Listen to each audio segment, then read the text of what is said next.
The family was gathered around the dinner table, the warm glow of the chandelier casting a soft light over the room. Laughter filled the air, and the clinking of silverware against plates was a comforting sound. Everything seemed perfect, as though the evening was going to be like any other.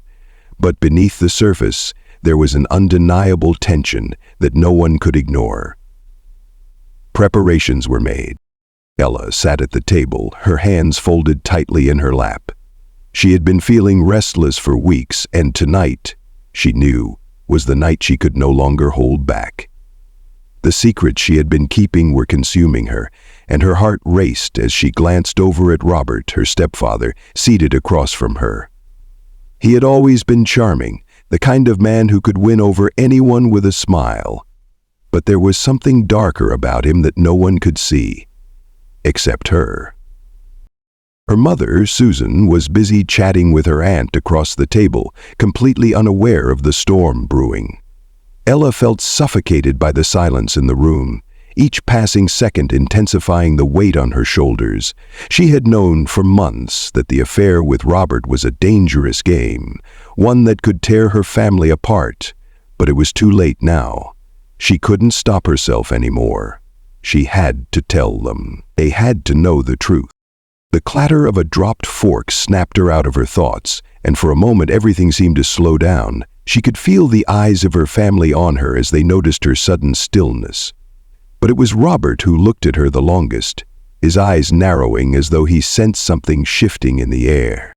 Then, without warning, Ella stood up, her chair scraping against the floor. The room fell silent. All eyes turned to her, and she felt her heart pounding in her chest. The words spilled out of her mouth before she could stop them. "I've been seeing Robert," she said, her voice trembling but loud enough to be heard by everyone. "For months. Everything you thought you knew is true. It's not a game. It's real." The shock was immediate. Her mother's face went pale, her fork falling from her hand as she stared at her daughter, her eyes wide with disbelief. The family members exchanged confused glances, murmuring among themselves. Robert's face hardened, but he didn't speak. He just sat there, his jaw clenched as the weight of Ella's words hung heavily in the air. Susan looked like she had been slapped. She stood up slowly, her voice barely a whisper. "What did you say?" But Ella was no longer afraid. She had waited too long for this moment, and now there was no going back. "You heard me," Ella replied, her voice growing stronger. "All those times you thought something was wrong. You were right. It's been happening behind your back, and I couldn't keep pretending anymore." The room erupted into chaos. Her cousins, uncles, and aunts began shouting, their voices blending into one cacophony of confusion. Some seemed outraged, others uncertain, and some just stared, too shocked to speak. But in the center of it all stood Robert, his face pale but his eyes burning with anger. Susan looked from Ella to Robert and then back to her daughter. She took a step back, her voice trembling with a mix of disbelief and hurt. "How could you? Why?" she whispered, her hands shaking. Ella's heart ached, but she couldn't stop now. "He used you. He's been using all of us," she said, her voice breaking. "I was just a way for him to get what he wanted, but you never saw it. You were always blind to it." Robert's face twisted in rage. He shot to his feet, knocking his chair over in the process. "You don't know what you're talking about," he yelled, his voice rising in fury. "You're just a confused little girl trying to tear everything apart." Ella's blood boiled. She was done being scared. "I know exactly what I'm talking about," she screamed, her voice now matching his in intensity. "You've been controlling everything, and I won't let you do it anymore." Susan took a step forward, her face a mask of pain. "Robert, is this true?" she asked softly, her voice cracking. She reached out for him, her eyes filled with the kind of vulnerability Ella had never seen before. But Robert didn't take her hand. Instead, he pushed her away, his anger spilling over in a violent outburst. "Shut up!" he shouted. "You're just as much a part of this as I am." His hands trembled as he pointed at Ella, but then he turned back to Susan, his face twisted in rage. "She's lying, Susan. Don't listen to her. She's crazy."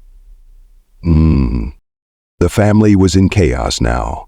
Some of them shouted at Robert, demanding an explanation, while others stood frozen, too shocked to move. The tension in the room was unbearable, and it felt like the walls were closing in. In the midst of the chaos, Ella's eyes locked onto Robert's. She saw the same look of dominance, the same control he had always held over her, and something inside her snapped. Without thinking, she grabbed the knife from the table, her hands shaking as she held it up. Robert saw it too late, his eyes widening in shock as she lunged forward. The kitchen was filled with a sickening thud as the blade sank into his chest. For a moment, everything went still. The room was frozen in time, the only sound the frantic breathing of the family members around her. Robert staggered back, his hands clutching at the wound, his face contorting at disbelief. He looked at Ella, his mouth open as though he wanted to say something, but no words came out. Susan screamed. She rushed to Robert's side, but it was too late. His body collapsed to the floor, and the room erupted into chaos once again. Family members rushed to the phone, calling for help, while others tried to comfort Susan, who was too stunned to move. Ella stood frozen, her hands covered in blood, her mind racing. She had done it. She had killed him. But even as the weight of what she had done settled in, part of her felt a strange sense of relief. Robert's control over her life was gone, and she was free. But at what cost? As the sirens wailed in the distance, signaling the arrival of the police, Ella knew that nothing would ever be the same again. The family would never be whole again. Her mother would never look at her the same way. And she would have to live with the consequences of what she had done, no matter how justified it felt in that moment. But as the door to the house opened and the first responders rushed in, Ella couldn't help but wonder if this was the beginning of a new life, or the end of everything she had ever known. As the paramedics rushed in, pushing through the chaotic scene, Ella stood there, frozen in place. The room had fallen into a haze of confusion, the sounds of crying, shouting, and the pounding of footsteps all blending together into a muffled blur. The door to the house opened wide, and in came the flashing lights of the police vehicles, their sirens still ringing in the air. The weight of what she had just done felt unbearable, yet in some strange, twisted way, it also felt like a release. Susan, her mother, was still on the floor beside Robert, her hands desperately pressing against his chest in a futile attempt to stop the bleeding. Her tears flowed freely, her body trembling with the shock of the violence that had just erupted in their home.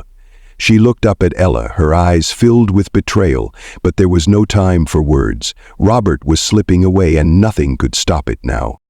The paramedics immediately took over, trying to revive Robert, but it was clear to everyone that it was too late. The blood was everywhere, pooling on the floor beneath him, staining the once pristine carpet.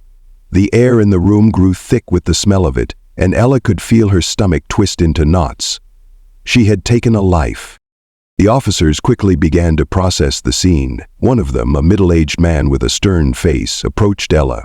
He didn't say anything at first, just looked at her with an expression of pity mixed with suspicion. Ella met his gaze, her own face numb, her eyes wide with a mixture of fear and disbelief. She couldn't comprehend the enormity of what had just happened. It was like a nightmare she couldn't wake up from. "You're Ella, right?" the officer asked quietly, his voice rough but controlled.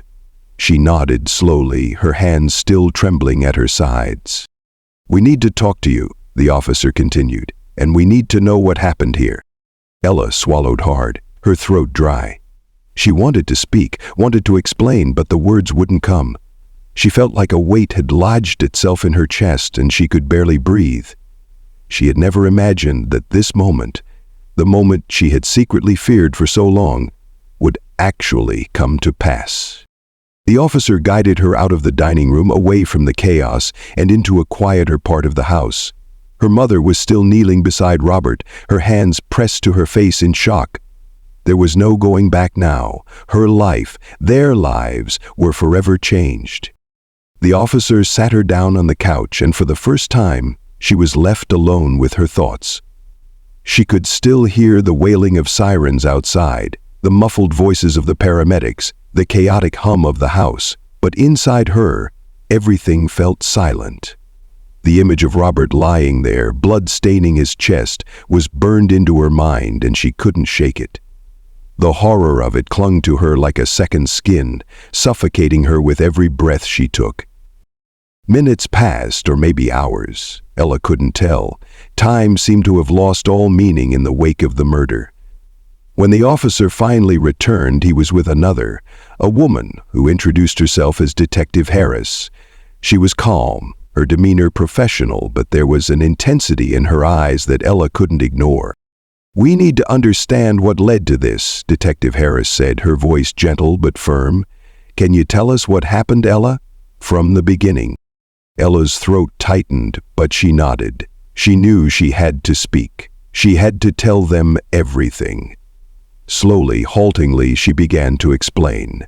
She told them about the affair, how it had started innocently enough, how she had been caught in Robert's web of manipulation, how it had turned into something more twisted as time went on, how he had used her, controlled her, and how over time she had become consumed by shame, guilt, and a desire to end it all. When she got to the part about the dinner, her voice faltered. She spoke about the anger that had built up inside her, the rage that had finally exploded when she could no longer live in the shadows of their lies. She explained that it wasn't just about the affair anymore. It was about everything he had done to her, everything he had done to her mother.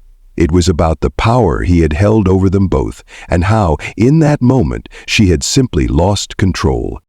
"I didn't mean for it to happen," Ella whispered, her voice barely audible. "I just wanted him to stop. I wanted him to leave." Detective Harris listened quietly, taking notes as Ella spoke. When she finished, the detective nodded slowly, her face unreadable. "I understand, Ella," she said, "but you do realize that what happened here tonight is serious. You took a life. You need to be prepared for the consequences." Ella nodded, the weight of those words sinking deep into her soul. She had known this, of course. She had known it from the moment she had raised that knife. But hearing it out loud, from someone else, made it all the more real. She wasn't just a victim of Robert's manipulation. She was a killer. The officer and detective exchanged a glance before standing up to leave. "We'll need you to come with us to the station, Ella," Detective Harris said. "It's protocol. You're not under arrest right now, but we need to process everything."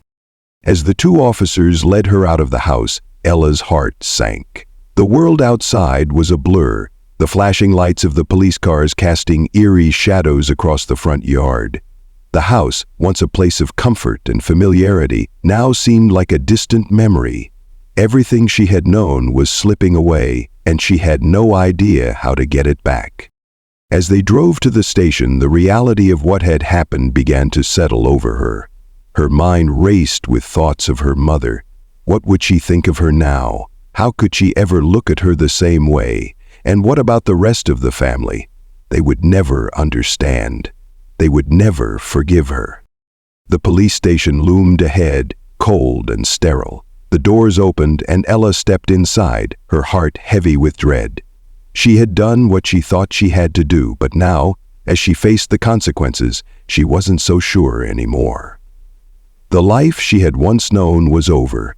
What came next, she couldn't even begin to imagine.